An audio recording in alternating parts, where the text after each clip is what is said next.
বিজয় অর্জনের 5 ডিসেম্বরের এই দিনে আজকের শুরুতে আমরা ৭১-এর মহান মুক্তিযুদ্ধের শহীদদের স্মরণ করছি।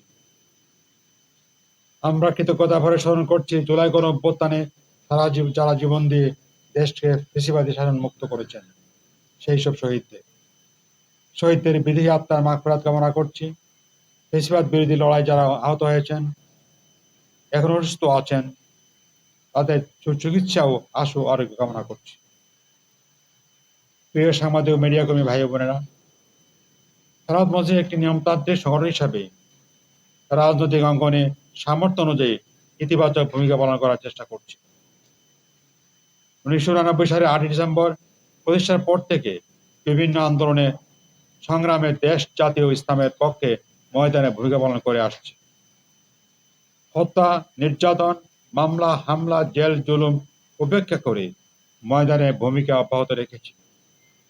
সর্বশেষ জুলাই আগস্টের ছাত্র জনতার অভ্যুত্থানে সকলের সাথে কাঁধে কাঁধ মিলিয়ে খেলাফত মজলিস ও সহযোগী সংগঠনের নেতাকর্মীরা রাজপথে ভূমিকা রেখেছে। পতিত খুনি হাসিনা সরকারের পতনের পরে আজকের মুক্ত পরিবেশে একটি দায়িত্বশীল রাজনৈতিক দল হিসাবে খেলাফত মজলিস দেশ ও জনগণের স্বার্থে দায়িত্বশীল ভূমিকা পালনে বদ্ধপরিকর। রাষ্ট্র জনগণের কল্যাণে প্রয়োজনীয় সংস্কার শেষে একটি সুষ্ঠু নির্বাচনের মাধ্যমে দেশে একটি জনপরিদর্শী সরকার প্রতিষ্ঠিত হবে। এই জনপ্রত্যাশা পূরণে খেলাফত মজলিস ইতিবাচক ভূমিকা অব্যাহত রেখেছে। প্রিয় সাংবাদিকগণ, খেলাফত মজলিস মনে করে মানুষের কল্যাণ ও মুক্তির পথ হচ্ছে ইসলাম। খোলাফায়ে রাশিদিন আদর্শের আলোকে যদি আমরা ব্যক্তি, সমাজ, রাষ্ট্রীয় জীবনকে সাজাতে পারি, তাহলে দেশ ও জনগণের কল্যাণ মুক্তি অর্জন সম্ভব। বিগত 16 বছরের দুঃশাসনের বিচার নিশ্চিত, ফ্যাসিবাদের পুনরুত্থান ঠেকানো, বাংলাদেশের সার্বভৌমত্বকে সুসংহত করে কাঙ্ক্ষিত কল্যাণ রাষ্ট্র প্রতিষ্ঠার আজকে অজাতীয় ঐক্য জরুরি। মানব মুক্তির শাশ্বত আদর্শ খেলাফত প্রতিষ্ঠার মাধ্যমে মানবিক মর্যাদা ও সামাজিক সুবিচার প্রতিষ্ঠিত করা ও চলমান রাষ্ট্র সংস্কার এবং সুষ্ঠু নির্বাচনের মাধ্যমে জনপরিদর্শী সরকার প্রতিষ্ঠায় জাতীয় ঐক্য ও সংহত করার লক্ষ্যে আমরা আগামী 28 ডিসেম্বর শনিবার সকাল 9:30টায় রাজধানীর ঐতিহাসিক সরোয়ার্দী উদ্যানে খেলাফত মজলিস এর সাধারণ পরিষদের দ্বাদশ অধিবেশন শুরু হবে ইনশাআল্লাহ। 8 ডিসেম্বর সরোয়ার্দী উদ্যান থেকে জাতির সামনে আমরা একটি গুরুত্বপূর্ণ বার্তা দিতে যাই।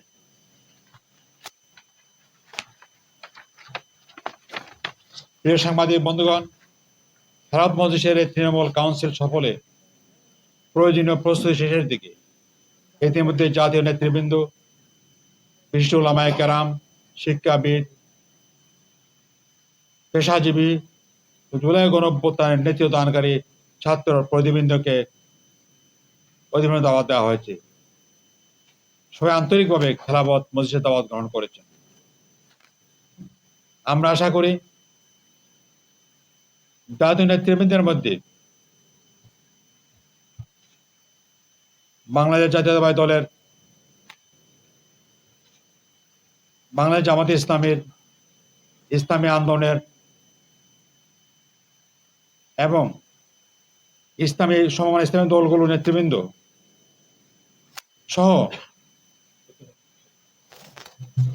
দেশের উলামায়ে কেরাম, বুদ্ধিজীবী, পেশাজীবীদের প্রগতিশীল নেতৃবৃন্দ এই আন্দোলনে অংশগ্রহণ করবেন। দেশে বিদেশের ডেলিগেটদের পদচারণায় মুখরিত হবে ঐতিহাসিক সরোয়ার্দী উদ্যান। অধিবেশনে উদ্বোধন করবেন কেন্দ্রীয় উপদেষ্টা ও সাবেক আমির, বৈশ্বিক রাজনীতিবিদ অধ্যক্ষ মাওলানা মোহাম্মদ ইসহাক।